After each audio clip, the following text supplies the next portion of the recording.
আসসালামু আলাইকুম, সবাইকে স্বাগতম।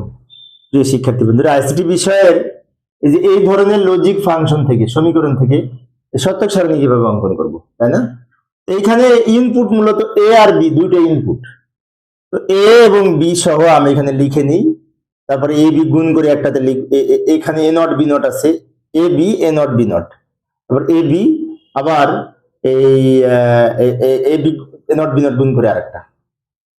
লক্ষ্য করি আমি এখানে হেডিং আকারে একটা রাখলাম, A B A not B not, আর এ বি গুণ করে একটা হবে, এ নট বি নট গুণ করে একটা হবে, এই টোটালটা যোগ করে একটা হবে, তার উপরে নটটা দিয়ে আবার আরেকটা ফাইনালি হবে। এবার আমরা প্রথমে এই হেডিং লেখার পরে এখানে 1 2 3 4টা সারি হবে, কারণ এ আর বি যদি দুইটি ইনপুট হয় 4টা সারি হয়, 4টা বিন্যাস হয়, এটা তো আমরা জানি। এখন এখান থেকে লেখা শুরু করব। এ আর বি এর নিচে 0 এবং 1 দ্বারা বিন্যাস করব। 0 থেকে 3-এর বাইনারি লিখতে হবে, 0-এর বাইনারি, 1-এর বাইনারি, 2-এর বাইনারি, 3-এর বাইনারি, আর এগুলো 0 দ্বারা পূর্ণ করে দিব।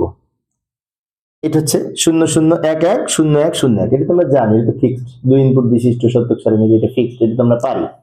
এবার এ নট হবে এটার উল্টা, 0-এর পরিবর্তে 1, 0-এর পরিবর্তে 1, 1-এর পরিবর্তে 0, 1-এর পরিবর্তে 0, অনেক সহজ।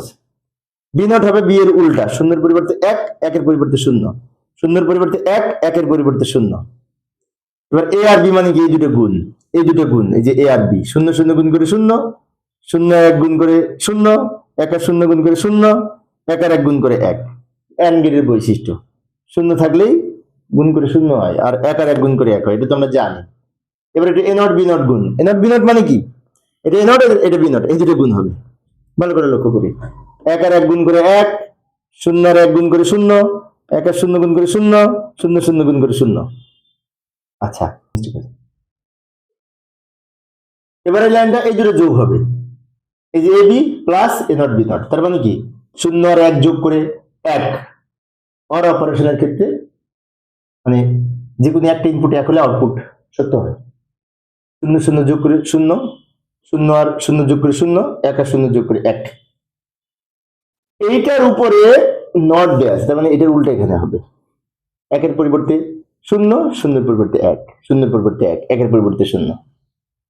এটা হচ্ছে আউটপুট। ফাইনালি এই সত্যক সারণী এইভাবে উপস্থাপন করতে পারে। সহজ, কিন্তু ছক আঁকার সময় একটু কয়টা ছক হবে একটু খেয়াল রাখতে হবে। প্রিয় শিক্ষার্থী বন্ধুরা, আমি শিক্ষার্থীদের অনুরোধে অল্প অল্প করে আলোচনা করি, যাতে শিক্ষার্থীরা বোরিং ফিল না করে। পরের ক্লাসটি দেখার আমন্ত্রণ রইল। দেখা হবে।